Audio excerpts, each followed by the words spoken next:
Hey everybody, I'm Matt. You can call me Coach. Can we talk a little dirty? Come on, just a little dirty?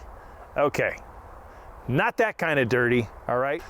This week we're talking about soil, and we're talking about soil that you have and the varieties that are out there that everyone else has. Do you know what kind of soil you have? Well, we're going to discuss that today. Hope you learned something. Certainly glad you're here. Hey Maestro, get off the dime, let's get this thing going, shall we?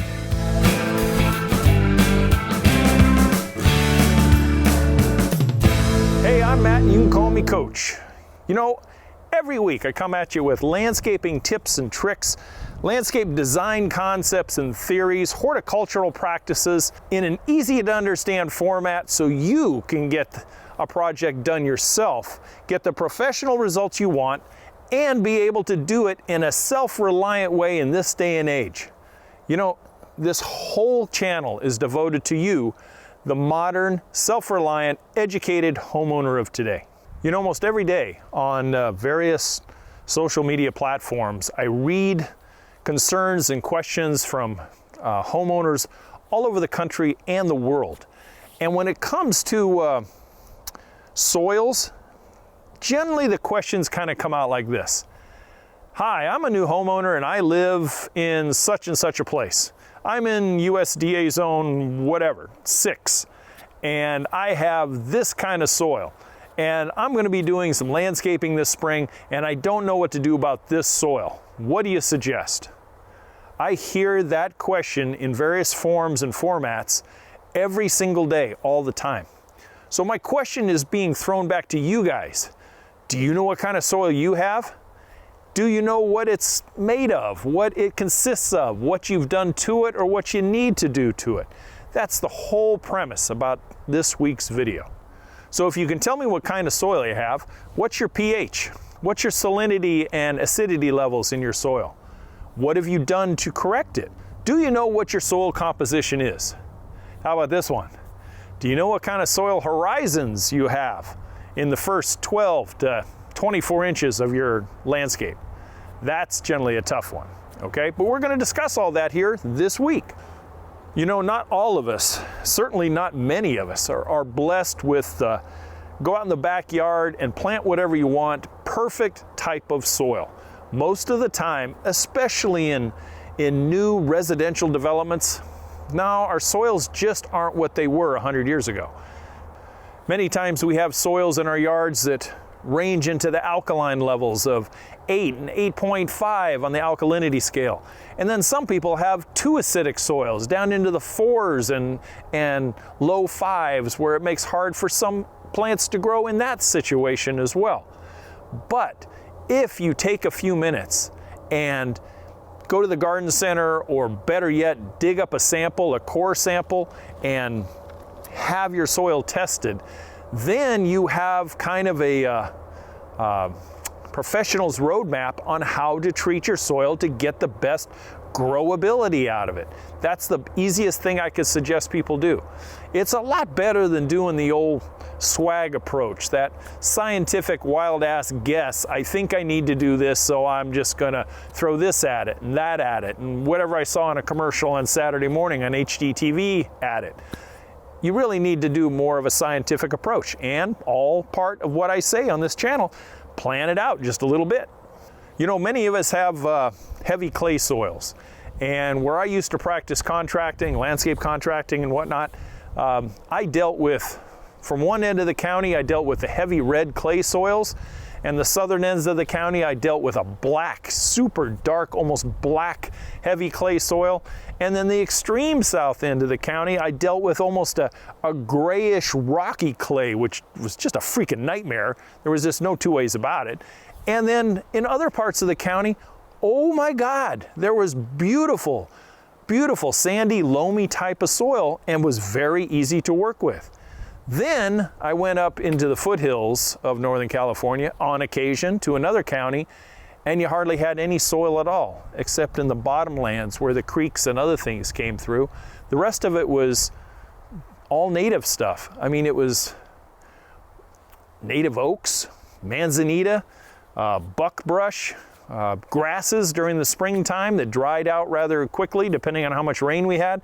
And then occasionally down in the creek bottoms you'd see some natural perennials and stuff. My God, what a nightmare to work up there. So if you look at it, basically soil is made up with 3 different kinds of textures. And I'm not going to go get all scientific on you here because there's 2 million YouTube videos out there if you want the science, the deep science about it. And you can Google soil science and learn a whole semester like I took in college. But basically for here we're talking about soil textures. And there's generally boils down to 3. 1 is a sand texture, 2 is a silt texture, and 3 is a clay texture. And what's the difference, you ask? It's basically size of the mineral itself. Sand is bigger, silt is smaller, and clay is super small.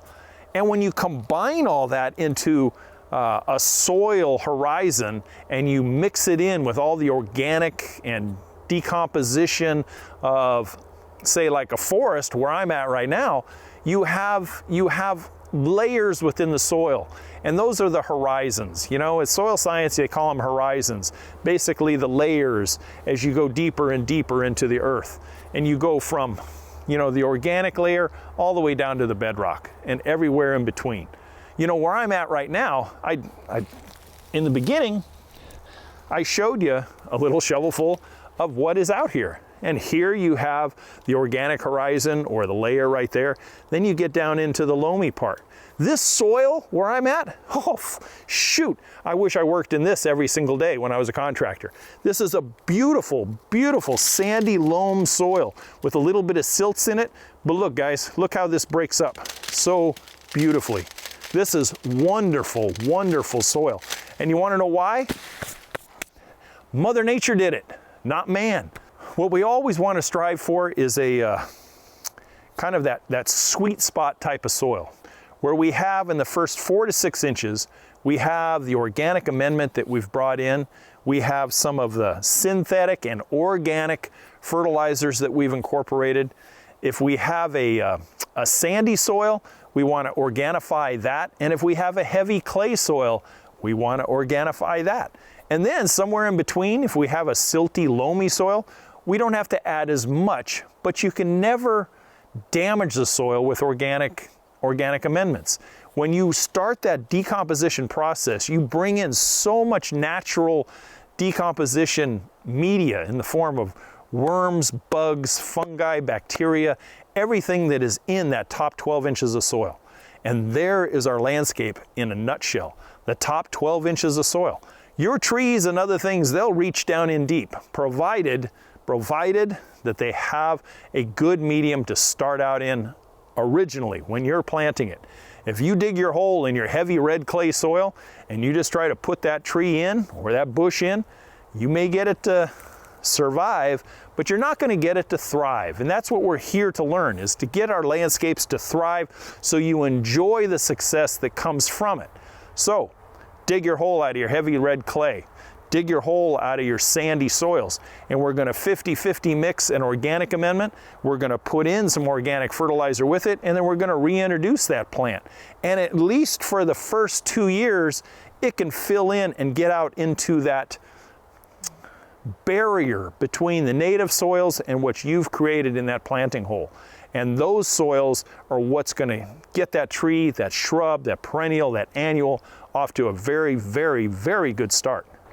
I don't hear a lot of folks online complaining about, I got this sandy loam soil with a kind of a dark color to it that breaks up really nice, and when I water it, you know, the water just disappears down into the ground.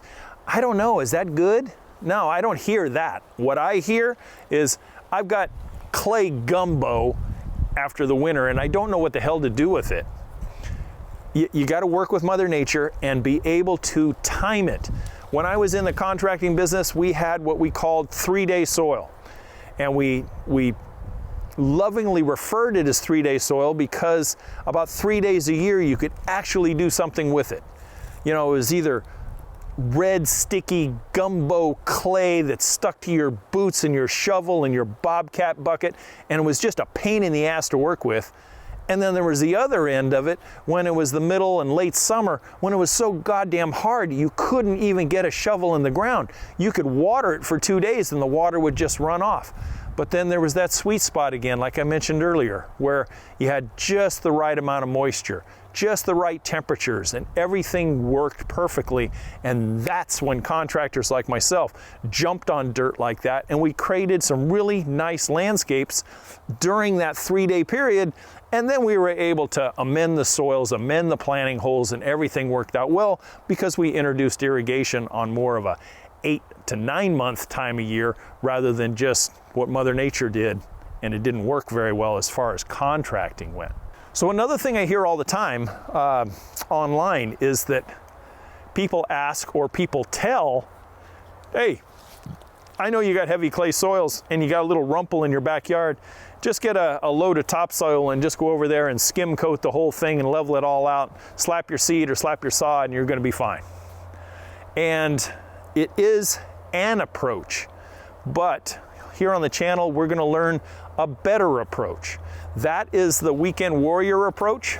For us, we're always going to know just a skosh more. You know, Yard Coach crews and everybody who, you know, subscribes to this channel, I want you to learn the best way, not just a way. So instead of skim coating things, we're going to avoid what we call stratification by planting, by just putting that skim coat on it. If you were going to do something like a skim coat, here's what's going to happen. You're going to put your sod down, or you're going to put your seed down. It's going to take off and go about as deep as the soil you have put on there. If you put a 1-inch skim coat, it's going to go about 1.5 inches and not much more. And then come the hot, dry times of year when you're not getting a lot of rain or whatever, you have a very shallow-rooted turf system, and that's where you end up with stressed out turf, hence weeds, hence pests, hence diseases.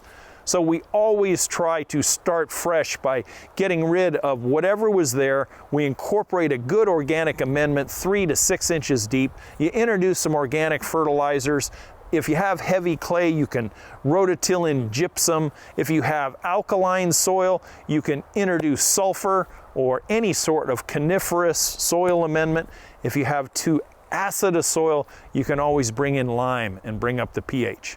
So what you need to know as a homeowner is be able to approach it from a point of knowledge, not from a swag. So find out what kind of soil you have, get it tested, and then move forward into a successful landscape project. Okay, so what might be the exception to the stratification? Here's one exception, and I practice it probably, I don't know, 6 to 10 times in my landscape career, and that was up in the foothill area east of where I used to live. And since we had sometimes less than 1/2 inch of topsoil, if any, this is where we used to stratify soils by bringing in cubic yards of importation. We would bring in, my largest job was 125 cubic yards of soil. And I didn't stratify it by 1 inch, I stratified it by feet.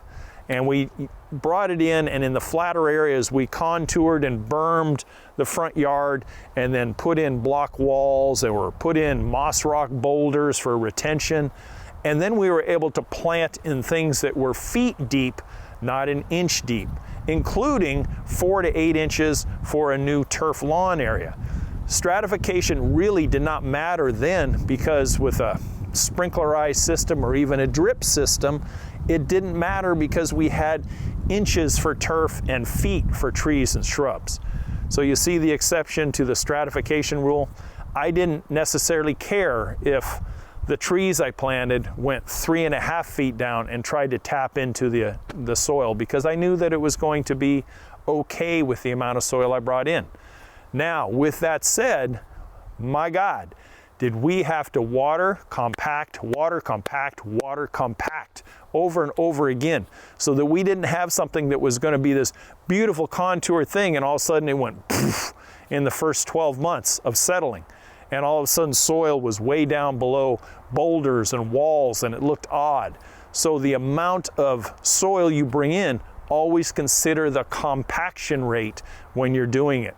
You always want to have it at or slightly above what it's going to be, and then water it and compact it either with a mechanical compactor, a bobcat, a skid steer, anything that can really compact it as you fill up those areas. So another suggestion is, and I wrote to a guy not too long ago. I talked to him about, he had this shale rock hillside backyard, and it was all shale, all sandstone. There was nothing that he could really do with it, so we wanted to put in retaining walls, and he had a very small yard. It was 20 feet deep and then a hillside, 45 degrees he claimed. And I'm telling him in writing form, why are you going to fight this? And when I say fight it, I mean, everybody has a budget. You know, nobody's going to, I mean, there's some people, I guess, that don't, but I certainly had budgets. So what's another alternative? Sometimes you just let Mother Nature be Mother Nature, you know, because he did say that he had a couple of wild perennials that were there, some mosses that were growing on rocks and that kind of stuff. I said, instead of fighting that hillside, let the hillside be the hillside. I said, try some raised bed gardening and container gardening around patios and gravels and walkways and stuff down in the area that you have, and don't fight it anymore. This guy was 65 going on 70 years old. And there's times where you just, you know, you got to know your limits. Clint Eastwood said it best, a man has got to know his limitations. So in that case, why keep fighting it? Container gardens and raised bed gardening is a fantastic, ever becoming more popular way of low maintenance gardening and a big return on your investment. So consider that. So the greatest way for success with the soils that you do have is learning how to balance what soil you have with the organic amendment combined with the number one thing that'll take care of it, and that is water. We don't want to have too much, and we don't want to have too little. When we have too little, then we end up drying the root zones out, and as soon as root hairs of plants and stuff dehydrate, and soon as there isn't enough moisture in there to dissolve the minerals that those root hairs pick up and transport up into plants and trees, then you're a done deal. Yeah, very, very little thrive, and most likely, as we all know, death occurs. And that's both in containers and in the ground as well. So what we want is we want to strike that balance. We don't want it standing in water, and yet we don't want it to, you know, be dried out. So that sweet spot. Don't forget to check out the #1 killer of residential landscapes. I'll put a card right here for it. You know, that Goldilocks effect is very prevalent in people's landscapes because they can't get to that sweet spot, that just right amount of water in the ground. You got heavy clay soils, you know, if it gets too wet, you can't do anything with it. If it gets wet on top, you can't dig in it. So how do you go about it? You got to find that time of year when it's just right and do all your landscaping then. Another thing is always replenish your soils with organic amendment. Mulching on a regular basis, not just when you first do your landscape project, mulching every couple, 3 years, always is introducing new organic amendment down into the soil, you know, and then putting on organic fertilizers. Mature landscapes, you can do root feedings with soil probes and that kind of stuff. And then every once in a while, if you have like raised beds, containers, and that kind of stuff, there's commercial things called mycorrhiza fungi, and you can introduce that to new landscapes, new planting beds, perennial beds, bulb beds, annual beds, and that microscopic fungi really is like steroids to a planting hole and a planting bed. So try looking up that if you'd like to really supercharge your soils in a hurry. So a little story that might irritate you, but also educate you at the same way. So residential developments, as a rule, when developers hire their groundwork people, they will come in and they will scrape off any amount of soils, 4 to 12 inches of the topsoil of where the development is going to be. And you may have seen it. You'll see these huge hundreds and hundreds of cubic yards piled up on one side of the development. And all that soil is standing gold to that developer. He will take that and sell it off, and he'll wholesale it out to bulk material yards, of which you and I go and buy the soil. The bulk material yards will throw it through what they call a royer, which will sift it out, separate it, fluff it up, and make it beautiful. Then they'll amend it with some organic amendment, and they turn it right back around and sell it to you and sell it to me, which you turn around and put into your yard. It was your soil in the first place. It came out of that same area. And that's the vicious cycle about soil circulation. And it's taken out by the developer, sold to the material yard, they fluff it up and they sell it right back to you. It's kind of an odd thing. Another thing about soil, and I just talked to somebody online about this, and that is, if you're buying bulk soil, guys, try to be there when they're loading the truck, because there's a certain thing called a fluff factor, and what they will do is they will stick their bucket in there and they will fluff that soil by filling and emptying the bucket over and over and introduce a lot of air into it. And then they scoop it, put it in the truck, and bring it to you. And if you buy 10 yards of soil, I guess technically you're getting 10 yards, but when that dump truck dumps it out and you go, that's 10 yards of soil? Yeah, it probably is. And there's material yards that sell the soil that are generous. They'll give you a heaping scoop, a heaping bucket, and then there's some that literally will go out there with a 2x4 and scrape off the top of the bucket and give you 1 yard of soil. So make sure you follow up and do a little due diligence and find out materials that sell the soils and the amendments. How do they package it? How do they ship it? How do they fluff it to stretch out? Their inventory pile will go maybe an extra 3 to 5 yards there. If they have a 40-yard pile, they'll stretch it out and make it go, and they make just that many more dollars. Just a little trick that I've seen over the years. So keep in mind, outside of your good attentiveness in the landscape, the right amount of water, right amount of nutrients, your soil is the biggest provider for a successful, healthy landscape. So know what kind of soil you have. Do some due diligence before you start off on landscape projects, and make sure always to have it tested every 3 to 5 years to see if it's changed or not. And if you don't know, hey, have a pro come in and test it for you. It can always be bought by writing a check somewhere. So the end result, guys, is you're trying to reach that loamy condition that everybody wants and loves as far as our landscape soils. So remember, organic amendment is going to be the quickest and fastest way to go there. If you have sandy soil, organify it. If you have clay soil, organify it. And strike for that nice percentage and balance of like what I showed you in the shovel, where you have that nice dark layer up on top where the plant material is, and then it gets into the base layers and beyond. That's the way we want our soils to be. And that's where you get long-term good plant health, good productivity. If you have vegetables and fruit trees, that's where the sweet spot is, and that's where you're going to be successful. Hey, I think that's enough dirty talk for 1 week. What do you think? I will catch you guys next Friday, every Friday like always. I appreciate you staying here at the end. Check out some of the other videos that I have that might tune you into other facets of landscaping, and I will catch you guys next week. Take care.